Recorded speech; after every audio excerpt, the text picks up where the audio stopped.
ਉਸਤਾਦ ਹੋਰੀ ਉਦੋਂ ਮਹਿਕਮਾ ਐਜੂਕੇਸ਼ਨ ਦੇ ਵਿੱਚ ਕਲਰਕ ਸਨ। ਉਹਨਾਂ ਨੂੰ ਮੈਂ ਆਣ ਕੇ ਰਿਕੁਐਸਟ ਕੀਤੀ ਕਿ ਮੇਰੇ ਸਿਰ ਤੇ ਦਸਤੇ ਸ਼ਫਕਤ ਰੱਖੋ। ਮਹਿਸੂਸ ਹੋਇਆ ਕਿ ਮੈਨੂੰ ਮਤਲਬ ਇਹ ਅੱਗੇ ਵਧਣ ਵਾਸਤੇ ਕਿਸੇ ਬਾਕਾਇਦਾ ਉਸਤਾਦ ਦੀ ਜ਼ਰੂਰਤ ਹੈ ਤੇ ਮੈਨੂੰ ਤਜਮਲ ਕਲੀਮ ਸਾਹਿਬ ਕੋਲ ਜਾਣਾ ਚਾਹੀਦਾ ਹੈ। ਮਸ਼ਹੂਰ ਮਾਰੂਫ ਸ਼ਾਇਰ ਵੱਲ ਜਿਹੜਾ ਹੈ ਨਾ, ਇਨਸਾਨ ਦਾ ਰਾਗਬ ਹੋਣਾ ਇੱਕ ਫਿਤਰੀ ਅਮਲ ਹੈ। ਨਾਂ ਸੁਣ ਕੇ, ਉਹਨਾਂ ਦੀ ਸ਼ੋਹਰਤ ਸੁਣ ਕੇ, ਉਹਨਾਂ ਦੇ ਸ਼ੇਰ ਸੁਣ ਕੇ ਉਹ ਮੈਂ ਉਹਨਾਂ ਕੋਲ ਹਾਜ਼ਰ ਹੋਇਆ। ਕੋਈ ਅਮਰ ਕਿਰਦਾਰ ਬਣਾ ਕੇ ਛੱਡੇਗਾ, ਦੁੱਖ ਮੈਨੂੰ ਫਨਕਾਰ ਬਣਾ ਕੇ ਛੱਡੇਗਾ। ਡਰ ਅੰਦਰ ਦਾ ਜਾਂ ਤੇ ਮਾਰ ਮੁਕਾਵੇਗਾ ਜਾਂ ਇੱਕ ਦਿਨ ਜੀਦਾਰ ਬਣਾ ਕੇ ਛੱਡੇਗਾ। ਆਪਣੇ ਸ਼ਾਗਿਰਦਾਂ ਨਾਲ, ਆਪਣੇ ਦੋਸਤਾਂ ਨਾਲ ਇੰਤਹਾਈ ਸ਼ਫੀਕ ਰਵੱਈਆ ਸੀ ਜੀ ਉਹਨਾਂ ਦਾ। ਗਲਤ ਸ਼ੇਰ ਤੇ ਉਹਨਾਂ ਨੂੰ ਬੜਾ ਗੁੱਸਾ ਆਉਂਦਾ ਸੀ। ਇਹ ਗਲਤੀ ਨੂੰ ਸੁਧਾਰ ਵੀ ਦਿੰਦੇ ਸਨ ਸਾਡੀ ਨੂੰ, ਔਰ ਸ਼ੇਰ ਸਾਡਾ ਠੀਕ ਵੀ ਕਰ ਦਿੰਦੇ ਸਨ। ਉਹ ਸਾਫ਼ ਗੋ ਸਨ, ਗੱਲ ਰੱਖਦੇ ਨਹੀਂ ਸਨ, ਗੱਲ ਲੁਕਾਉਂਦੇ ਨਹੀਂ ਸਨ, ਇੰਤਹਾਈ ਸਾਬਰ ਸ਼ਾਕਰ ਸਨ। ਉਹਨਾਂ ਦੀਆਂ ਕਿਤਾਬਾਂ ਦਾ ਮੁਖਤਲਿਫ ਜ਼ੁਬਾਨਾਂ ਦੇ ਵਿੱਚ ਤਰਜਮਾ ਕਰਨਾ ਚਾਹੀਦਾ ਹੈ। ਉਹਨਾਂ ਦਾ ਸ਼ੇਰ ਜਿੰਨਾ ਫੈਲੇਗਾ, ਪੰਜਾਬੀ ਜ਼ੁਬਾਨੋਂ ਅਦਬ ਦਾ ਵਕਾਰ ਉਹਨਾਂ ਬੁਲੰਦ ਹੋਏਗਾ। ਤੇ ਜਮਲ ਕਲੀਮ ਸਾਹਿਬ ਦਾ ਕੰਮ ਵੱਡਾ ਕੰਮ ਹੈ। ਸੋਚ ਕੇ ਦੱਸਣਾ ਕਿ ਇਹ ਛੋਟਾ ਮਸਲਾ ਹੈ, ਦੁਨੀਆ ਦਾ ਹਰ ਮਸਲਾ ਮੇਰਾ ਮਸਲਾ ਹੈ। ਉਹ ਦਿਲ ਕਹਿੰਦਾ ਏ ਹੁੰਦੇ ਰਹਿਣਗੇ ਮਸਲੇ ਹੱਲ, ਜ਼ੇਨ ਦੀ ਜ਼ੇਦੇ ਨਾ ਬਈ ਮਸਲਾ ਮਸਲਾ ਹੈ। ਬਿਲਾਸ਼ੁਬਾ ਉਸਤਾਦ ਮੁਹਤਰਮ ਦਾ ਸਾਰਾ ਕਲਾਮ ਹੀ ਬੜਾ ਜ਼ਬਰਦਸਤ ਔਰ ਬਿਹਤਰੀਨ ਹੈ। ਜੀਵਨ ਦੀ ਇੱਕ ਗੋਟ ਦੇ ਪਿੱਛੇ 100 ਚੀਲਾਂ ਨੇ ਬੋੜ ਦੇ ਪਿੱਛੇ, ਐਬਾਂ ਵਾਂਗ ਲੁਕਾਈ ਫਿਰਨਾ, ਭੁੱਖੇ ਢਿੱਡ ਨੂੰ ਕੋਟ ਦੇ ਪਿੱਛੇ। ਮਰਨ ਤੋਂ ਡਰਦੇ ਹੋ ਬਾਦਸ਼ਾਹੋ, ਕਮਾਲ ਕਰਦੇ ਹੋ ਬਾਦਸ਼ਾਹੋ। ਤੁਸੀਂ ਨਾ ਪਾਓ ਦਿਲਾਂ ਤੇ ਲੋਟੀ, ਤੁਸੀਂ ਤੇ ਸਰਦੇ ਹੋ ਬਾਦਸ਼ਾਹੋ। ਮੈਂ ਖਿਡਾਰੀ ਕਮਾਲ ਦਾ ਵਾਂ ਕਿ ਆਪ ਹਾਰਦੇ ਹੋ ਬਾਦਸ਼ਾਹੋ। ਦਿਨ ਤੇ ਗਿਣ ਮੈਂ ਮਰ ਜਾਣਾ ਈ, ਤੇਰੇ ਬਿਨ ਮੈਂ ਮਰ ਜਾਣਾ ਈ। ਮੈਂ ਗੁੱਡੀ ਦੇ ਕਾਗਜ਼ ਵਰਗਾ, ਤੂੰ ਕਿਣ ਮਿਣ ਮੈਂ ਮਰ ਜਾਣਾ ਈ।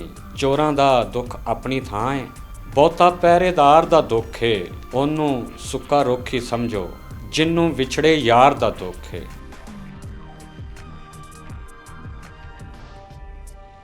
ਉਸਤਾਦ ਤਜਮਲ ਕਲੀਮ ਹੋਰਾਂ ਨਾਲ ਜਿਹੜੀ ਪਹਿਲੀ ਮੁਲਾਕਾਤ ਹੈ ਉਹ ਕਦੋਂ, ਕਿੱਥੇ ਤੇ ਕਿਵੇਂ ਹੋਈ, ਇਹ ਵੀ ਜ਼ਰਾ ਸਾਨੂੰ ਅੱਜ ਦੱਸੋ ਤੁਸੀਂ। ਅੱਛਾ ਜੀ, ਇਹ ਮੇਰਾ ਖਿਆਲ ਹੈ, ਪੂਰੀ ਤਰ੍ਹਾਂ ਤਾਂ ਮੈਨੂੰ ਯਾਦ ਨਹੀਂ ਹੈ, 2004 ਤੇ 5 ਦੀ ਗੱਲ ਹੈ।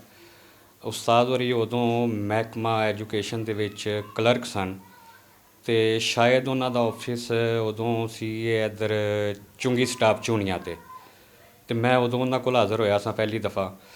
ਮਤਲਬ ਉਹਨਾਂ ਨੂੰ ਮੈਂ ਆਣ ਕੇ ਰਿਕੁਐਸਟ ਕੀਤੀ ਕਿ ਮੈਨੂੰ ਮੇਰੇ ਸਿਰ ਤੇ ਦਸਤੇ ਸ਼ਫਕਤ ਰੱਖੋ ਅਤੇ ਮੈਨੂੰ ਆਪਣਾ ਸ਼ਾਗਿਰਦ ਕਰੋ। ਉਹਨਾਂ ਨੇ ਮੇਰੇ ਕੋਲੋਂ ਉਸ ਦੌਰ ਦੇ ਵਿੱਚ ਮਤਲਬ ਮੇਰੇ ਕੋਲ ਕੋਈ 2-4 ਜਿਹੜੀਆਂ ਗਜ਼ਲਾਂ ਸਨ ਉਹ ਸੁਣੀਆਂ ਅਤੇ ਉਸ ਤੋਂ ਬਾਅਦ ਉਹਨਾਂ ਨੇ ਮੇਰੇ 'ਤੇ ਦਸਤੇ ਸ਼ਫਕਤ ਰੱਖਿਆ, ਮਿਹਰਬਾਨੀ ਕੀਤੀ। ਉਹਨਾਂ ਨੇ ਕਿਹਾ ਕਿ ਬੇਟਾ ਆਇੰਦਾ ਤੁਸੀਂ ਮੈਨੂੰ ਜਿਹੜਾ ਹੈ ਨਾ ਆਪਣੀ ਜੋ ਵੀ ਚੀਜ਼ ਲਿਖੋ ਉਹ ਦਿਖਾ ਲੈਣੀ ਕਰਨੀ ਹੈ। ਮੇਰੀ ਉਹਨਾਂ ਨਾਲ ਪਹਿਲੀ ਮੁਲਾਕਾਤ ਜੀ ਜਿਹੜੀ ਹੈ ਉਹ 2004-5 ਦੇ ਵਿੱਚ ਹੋਈ ਸੀ। ਅੱਛਾ, ਹੁਣ ਇੱਥੇ ਗੱਲ ਸਾਹਮਣੇ ਆਉਂਦੀ ਹੈ ਕਿ ਤੁਸੀਂ ਪਹਿਲੇ ਤੋਂ ਸ਼ਾਇਰੀ ਕਰ ਰਹੇ ਸੀ, ਲੇਕਿਨ ਤੁਸੀਂ ਉਸਤਾਦ ਤਜਮਲ ਕਲੀਮ ਹੋਰਾਂ ਨੂੰ ਹੀ ਆਪਣਾ ਜਿਹੜਾ ਸ਼ਾਇਰੀ 'ਚ ਉਸਤਾਦ ਫੜਨ ਦਾ ਫੈਸਲਾ ਕਿਉਂ ਕੀਤਾ, ਇਹਦੀ ਕੀ ਵਜ੍ਹਾ ਹੈ? ਜੀ ਮੈਂ ਬਿਲਾਸ਼ੁਬਾ ਉਦੋਂ ਮੇਰੇ ਨਜ਼ਦੀਕ ਵੀ ਮੇਰੇ ਕੰਗਨਪੁਰ ਦੇ ਵਿੱਚ ਵੀ ਸ਼ਾਇਰ ਸਨ। ਅਸਲ ਦੇ ਵਿੱਚ ਇਬਤਦਾਈ ਤੌਰ 'ਤੇ ਮੈਂ ਕੰਗਨਪੁਰ ਦੇ ਵਿੱਚ ਜਿਹੜੇ ਸਨ ਉਹ ਹੈ ਸਨ ਨਜ਼ੀਰ ਜ਼ਾਹਿਦ ਮਰਹੂਮ ਸਾਹਿਬ, ਉਹਨਾਂ ਕੋਲੋਂ ਸਲਾਹ ਲੈਂਦਾ ਰਿਹਾ 2-4 ਸਾਲ ਤੱਕ। ਮੈਂ ਅਸਲ ਦੇ ਵਿੱਚ 2001 'ਚ ਲਿਖਣਾ ਸ਼ੁਰੂ ਕੀਤਾ ਸੀ। 2-3 ਸਾਲ ਤੱਕ ਮੈਂ ਉਹਨਾਂ ਕੋਲ ਸਲਾਹ ਲੈਂਦਾ ਰਿਹਾ। ਜਦੋਂ ਮੈਨੂੰ ਮਹਿਸੂਸ ਹੋਇਆ ਕਿ ਮੈਨੂੰ ਮਤਲਬ ਇਹ ਅੱਗੇ ਵਧਣ ਵਾਸਤੇ ਕਿਸੇ ਅੱਛੇ ਉਸਤਾਦ ਦੀ, ਕਿਸੇ ਬਾਕਾਇਦਾ ਉਸਤਾਦ ਦੀ ਜ਼ਰੂਰਤ ਹੈ, ਅਤੇ ਫਿਰ ਮੈਨੂੰ ਲੱਗਿਆ ਕਿ ਮੈਨੂੰ ਤਜਮਲ ਕਲੀਮ ਸਾਹਿਬ ਕੋਲ ਜਾਣਾ ਚਾਹੀਦਾ। ਉਸ ਦੌਰ ਦੇ ਵਿੱਚ 2005-6 ਦੇ ਵਿੱਚ ਉਹਨਾਂ ਦੇ ਨਾਂ ਦਾ ਜਿਹੜਾ ਹੈ ਨਾ ਬੜਾ ਚਰਚਾ ਸੀ। ਬੜੇ ਮਤਲਬ ਉਹ ਮਸ਼ਹੂਰ ਮਾਰੂਫ ਸ਼ਾਇਰ ਸਨ ਅਤੇ ਮਸ਼ਹੂਰ ਮਾਰੂਫ ਸ਼ਾਇਰ ਵੱਲ ਜਿਹੜਾ ਹੈ ਨਾ, ਇਨਸਾਨ ਦਾ ਰਾਗਬ ਹੋਣਾ ਇੱਕ ਫਿਤਰੀ ਅਮਲ ਹੈ। ਸ਼ਾਇਰ ਦਾ ਰਾਗਬ ਹੋਣਾ ਇੱਕ ਫਿਤਰੀ ਅਮਲ ਹੈ। ਅਤੇ ਉਹ ਮੈਂ ਮਤਲਬ ਉਹਨਾਂ ਦਾ ਨਾਂ ਸੁਣ ਕੇ, ਉਹਨਾਂ ਦੀ ਸ਼ੋਹਰਤ ਸੁਣ ਕੇ, ਉਹਨਾਂ ਦੇ ਸ਼ੇਰ ਸੁਣ ਕੇ ਉਹ ਮੈਂ ਉਹਨਾਂ ਕੋਲ ਹਾਜ਼ਰ ਹੋਇਆ। ਅੱਛਾ, ਉਸਤਾਦ ਜੀ ਦੇ ਬਾਰੇ ਦੱਸੋ ਵੀ ਉਹ ਗੁੱਸੇ ਦਾ ਇਜ਼ਹਾਰ ਕਿਵੇਂ ਕਰਦੇ ਸਨ, ਕਿਉਂਕਿ ਹੈ ਤਾਂ ਸਨ ਯਾਨੀ ਅਣਖੀ ਸਨ, ਅਤੇ ਤੁਸੀਂ ਕਿਵੇਂ ਸਮਝਦੇ ਹੋ ਕਿ ਉਹ ਤੁਹਾਡੇ ਸਾਹਮਣੇ ਗੁੱਸੇ ਦਾ ਇਜ਼ਹਾਰ ਕਿਵੇਂ ਕੀਤਾ ਉਹਨਾਂ ਨੇ? ਕਲੀਮ ਸਾਹਿਬ ਆਪਣੇ ਸ਼ਾਗਿਰਦਾਂ ਨਾਲ, ਆਪਣੇ ਦੋਸਤਾਂ ਨਾਲ ਇੰਤਹਾਈ ਸ਼ਫੀਕ ਰਵੱਈਆ ਸੀ ਜੀ ਉਹਨਾਂ ਦਾ, ਔਰ ਬੜੀ ਮੁਹੱਬਤ ਨਾਲ, ਬੜੀ ਮਤਲਬ ਪਿਆਰ ਨਾਲ ਸਾਨੂੰ ਉਹਨਾਂ ਦੀ ਸੋਹਬਤ ਦੇ ਵਿੱਚ ਬੈਠ ਕੇ ਇਸ ਤਰ੍ਹਾਂ ਹੀ ਮਹਿਸੂਸ ਹੁੰਦਾ ਸੀ ਕਿ ਜਿਸ ਤਰ੍ਹਾਂ ਆਪਣੇ ਕਿਸੇ ਵੱਡੇ ਬਜ਼ੁਰਗ ਦੀ ਸੋਹਬਤ ਵਿੱਚ ਬੈਠੇ ਹਾਂ, ਆਪਣੇ ਵਾਲਦ ਦੀ, ਆਪਣੇ ਤਾਏ ਦੀ ਜਾਂ ਆਪਣੇ ਚਾਚੇ ਦੀ ਸੋਹਬਤ ਵਿੱਚ ਬੈਠੇ ਹਾਂ।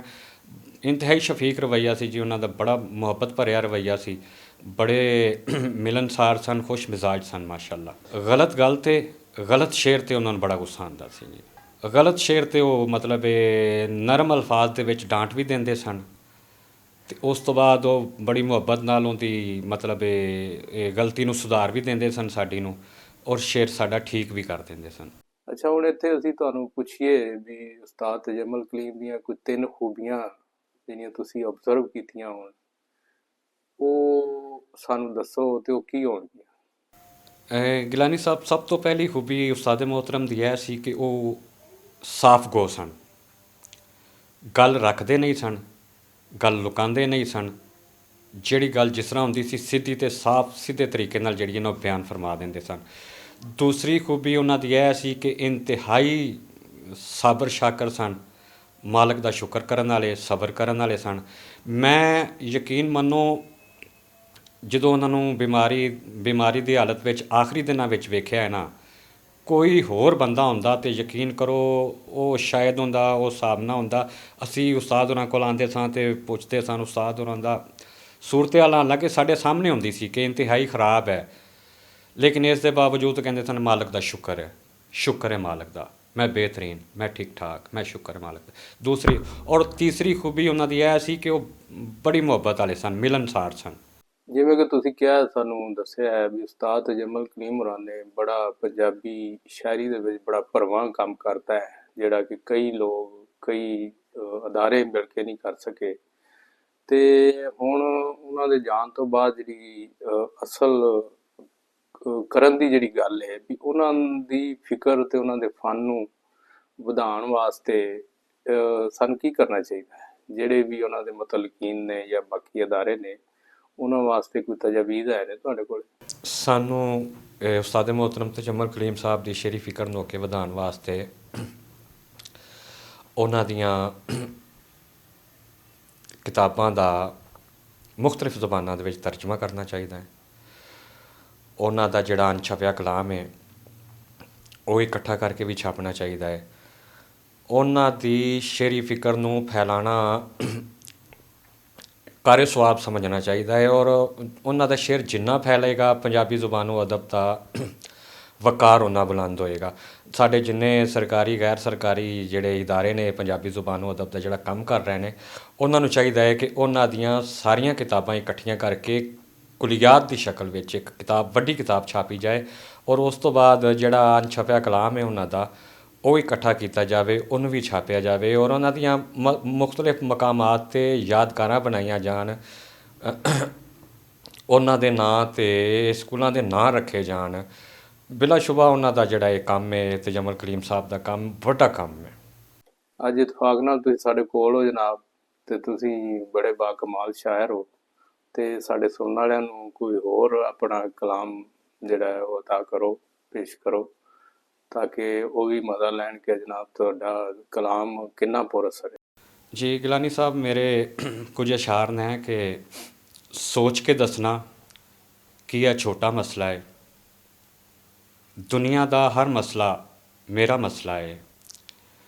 ਉਹ ਦਿਲ ਕਹਿੰਦਾ ਏ ਹੁੰਦੇ ਰਹਿਣਗੇ ਮਸਲੇ ਹੱਲ, ਦਿਲ ਕਹਿੰਦਾ ਏ ਹੁੰਦੇ ਰਹਿਣਗੇ ਮਸਲੇ ਹੱਲ, ਜ਼ੇਨ ਦੀ ਜ਼ੇਦੇ ਨਾ ਬਈ ਮਸਲਾ ਮਸਲਾ ਏ। ਉਹ ਇੱਕ ਦਰ ਹੈ ਆ ਜਿਹੜਾ ਖੁੱਲ੍ਹਿਆ ਰਹਿੰਦਾ ਏ, ਇੱਕ ਦਰ ਹੈ ਆ ਜਿਹੜਾ ਖੁੱਲ੍ਹਿਆ ਰਹਿੰਦਾ ਏ, 100 ਦਰ ਬੰਦ ਵੀ ਹੋਣ ਤੇ ਕਿਹੜਾ ਮਸਲਾ ਏ। ਬਹੁਤੀ ਗੁਰਬਤ ਵੀ ਕੋਈ ਘੱਟ ਮੁਸੀਬਤ ਨਹੀਂ, ਅੰਨੀ ਦੌਲਤ ਵੀ ਇੱਕ ਵੱਖਰਾ ਮਸਲਾ ਏ। ਦੁਨੀਆ ਉਂਝ ਤੇ ਢੇਰ ਤਰੱਕੀ ਕਰ ਗਈ ਏ, ਭੁੱਖ ਅਜੇ ਵੀ ਜੱਗ ਦਾ ਵੱਡਾ ਮਸਲਾ ਏ। ਹੁਣ ਤੀਕਰ ਮੈਂ ਕਈ ਕਿਤਾਬਾਂ ਲਿਖ ਲੈਂਦਾ, ਬਸ ਹੈ ਸ਼ੇਰ ਦੀ ਹੁਰਮਤ ਮੇਰਾ ਮਸਲਾ ਏ। ਬਹੁਤ ਵਧੀਆ ਜੀ, ਬਹੁਤ ਵਧੀਆ, ਕਮਾਲ ਹੈ। 2-3 ਸ਼ੇਰ ਹੋਰ ਨੇ ਗਿਲਾਨੀ ਸਾਹਿਬ ਕੇ ਕੋਈ ਅਮਰ ਕਿਰਦਾਰ ਬਣਾ ਕੇ ਛੱਡੇਗਾ, ਦੁੱਖ ਮੈਨੂੰ ਫਨਕਾਰ ਬਣਾ ਕੇ ਛੱਡੇਗਾ, ਡਰ ਅੰਦਰ ਦਾ ਜਾਂ ਤੇ ਮਾਰ ਮੁਕਾਵੇਗਾ, ਜਾਂ ਇੱਕ ਦਿਨ ਜੀਦਾਰ ਬਣਾ ਕੇ ਛੱਡੇਗਾ, ਉਹਦੀ ਫਿਤਰਤ ਉਹਨੂੰ ਕੱਲਿਆਂ ਕਰ ਦੇਗੀ, ਉਹ ਕਿੰਨੇ ਕੁ ਯਾਰ ਬਣਾ ਕੇ ਛੱਡੇਗਾ। ਅੱਛਾ ਭਾਈ ਸਾਹਿਬ, ਤੁਸੀਂ ਸਾਨੂੰ ਹੁਣ ਜਿਹੜਾ ਉਸਤਾਦ ਤਜਮਲ ਕਲੀਮ ਦਾ ਕੋਈ ਉਹ ਕਲਾਮ ਸੁਣਾਓ ਜਿਹੜਾ ਤੁਹਾਨੂੰ ਜ਼ਾਤੀ ਤੌਰ ਤੇ ਬੜਾ ਪਸੰਦ ਹੋਵੇ। ਜੀ ਬਿਲਾਸ਼ੁਬਾ ਉਸਤਾਦ ਮੁਹਤਰਮ ਦਾ ਸਾਰਾ ਕਲਾਮ ਹੀ ਬੜਾ ਜ਼ਬਰਦਸਤ ਔਰ ਬਿਹਤਰੀਨ ਹੈ। ਮੈਨੂੰ ਜ਼ਾਤੀ ਤੌਰ 'ਤੇ ਜਿਹੜੇ ਉਹਨਾਂ ਦੇ ਸ਼ੇਅਰ ਬਹੁਤ ਜ਼ਿਆਦਾ ਪਸੰਦ ਨੇ, ਉਹ ਮੈਂ ਸੁਣਾਉਂਦਾ ਵਾਂ ਤੁਹਾਨੂੰ ਕਿ ਜੀਵਨ ਦੀ ਇੱਕ ਗੋਟ ਦੇ ਪਿੱਛੇ 100 ਚੀਲਾਂ ਨੇ ਬੋਟ ਦੇ ਪਿੱਛੇ, ਤੇ ਐਬਾਂ ਵਾਂਗ ਲੁਕਾਈ ਫਿਰਨਾ ਭੁੱਖੇ ਢਿੱਡ ਨੂੰ ਕੋਟ ਦੇ ਪਿੱਛੇ, ਖੁਸ਼ੀਆਂ ਮੈਥੋਂ ਆਸੇ ਪਾਸੇ, ਨੋਟ ਦੇ ਅੱਗੇ ਨੋਟ ਦੇ ਪਿੱਛੇ, ਤੇ ਵੇਖੋ ਦੋਜ਼ਖ ਭੋਗ ਰਿਹਾ ਏ, ਸੋਨਾ ਰੱਤੀ ਖੋਟ ਦੇ ਪਿੱਛੇ, ਵੱਡਾ ਇੱਕ ਦਿਮਾਗ ਏ ਕੋਈ ਨਿੱਕੇ ਜਿਹੇ ਅਖਰੋਟ ਦੇ ਪਿੱਛੇ। ਉਹਨਾਂ ਦੇ ਕੁਝ ਸ਼ੇਰ ਹੋਰ ਕਿ ਮਰਨ ਤੋਂ ਡਰਦੇ ਹੋ ਬਾਦਸ਼ਾਹੋ, ਕਮਾਲ ਕਰਦੇ ਹੋ ਬਾਦਸ਼ਾਹੋ, ਤੁਸੀਂ ਨਾ ਪਾਓ ਦਿਲਾਂ 'ਤੇ ਲੋਟੀ, ਤੁਸੀਂ ਤੇ ਸਰਦੇ ਹੋ ਬਾਦਸ਼ਾਹੋ, ਮੈਂ ਖਿਡਾਰੀ ਕਮਾਲ ਦਾ ਵਾਂ ਕਿ ਆਪ ਹਾਰਦੇ ਹੋ ਬਾਦਸ਼ਾਹੋ। ਅੱਛਾ, ਅਸੀਂ ਹੁਣ ਫਰਮਾਇਸ਼ ਕਰਾਂਗੇ ਕਿ ਜਿਹੜੀ ਉਸਤਾਦ ਤਜਮਲ ਕਲੀਮ ਦੀ ਬੜੀ ਮਕਬੂਲ ਆਮ ਜਿਹੜੀ ਉਹਨਾਂ ਦੀ ਛੋਟੀ ਬਹਿਰ ਦੀ ਗਜ਼ਲ ਹੈ, ਦਿਨ ਤੇ ਗਿਣ ਮੈਂ ਮਰ ਜਾਣਾ ਈ, ਤੇਰੇ ਬਿਨ ਮੈਂ ਮਰ ਜਾਣਾ ਈ, ਇਹ ਤੁਸੀਂ ਆਪਣੀ ਜ਼ੁਬਾਨੀ ਸਾਨੂੰ ਸੁਣਾਓ। ਜੀ ਗਿਲਾਨੀ ਸਾਹਿਬ, ਉਹ ਗਜ਼ਲ ਇਸ ਤਰ੍ਹਾਂ ਸੀ ਕਿ ਦਿਨ ਤੇ ਗਿਣ ਮੈਂ ਮਰ ਜਾਣਾ ਈ, ਤੇਰੇ ਬਿਨ ਮੈਂ ਮਰ ਜਾਣਾ ਈ, ਮੈਂ ਗੁੱਡੀ ਦੇ ਕਾਗਜ਼ ਵਰਗਾ, ਤੂੰ ਕਿਣ ਮਿਣ ਮੈਂ ਮਰ ਜਾਣਾ ਈ, ਜਾਨ ਦੀ ਬੋਲੀ ਲਾ ਦਿੱਤੀ ਊ, 1 2 3 ਮੈਂ ਮਰ ਜਾਣਾ ਈ, ਮੇਰੇ ਕੱਦ ਨੂੰ ਤੋਲ ਰਿਹਾ ਏ, ਤੋਲ ਨਾ ਮਿਣ ਮੈਂ ਮਰ ਜਾਣਾ ਈ, ਜਿਹੜੇ ਦਿਨ ਤੂੰ ਕੰਡ ਕਰਨੀ ਏ ਉਸੇ ਦਿਨ ਮੈਂ ਮਰ ਜਾਣਾ ਈ। ਅੱਛਾ ਭਾਈ ਸਾਹਿਬ, ਜਾਂਦੇ ਜਾਂਦੇ ਕੋਈ ਆਪਣਾ ਹੋਰ ਸਾਨੂੰ ਕਲਾਮ ਜਿਹੜਾ ਹੈ ਨਾ ਇੱਕ ਵਾਰੀ ਫਿਰ ਅਤਾ ਕਰੋ, ਕਿਉਂਕਿ ਤੁਹਾਡੇ ਕਲਾਮ ਜਿਹੜਾ ਹੈ ਨਾ ਜੀ, ਉਹ ਉਸਤਾਦ ਦੀ ਝਲਕ ਆ ਰਹੀ ਉਹਦੇ ਵਿੱਚੋਂ, ਤੇ ਅਸੀਂ ਇਹ ਕਲਾਮ ਸੁਣ ਕੇ ਤੁਹਾਡੇ ਕੋਲ ਇਜਾਜ਼ਤ ਚਾਹਾਂਗੇ ਤੇ ਤੁਹਾਡਾ ਸ਼ੁਕਰੀਆ ਵੀ ਅਦਾ ਕਰਨੇ ਆ ਕਿ ਤੁਸੀਂ ਟਾਈਮ ਦਿੱਤਾ ਤੇ ਸਾਡੇ ਨਾਲ ਤੁਸੀਂ ਆਈ ਸਾਂਝ ਪਾਈ, ਤੇ ਜਿਹਦੇ ਵਾਸਤੇ ਰਹੋ।